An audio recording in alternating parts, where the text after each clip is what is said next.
Isang magpalang araw sa inyo mga idol. Dito naman tayo sa ating tina. Tayo magluto ng masarap naman ang pulutan.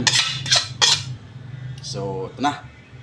Ang iluto na ng idol ay isang tinatawag na kalde saka reta.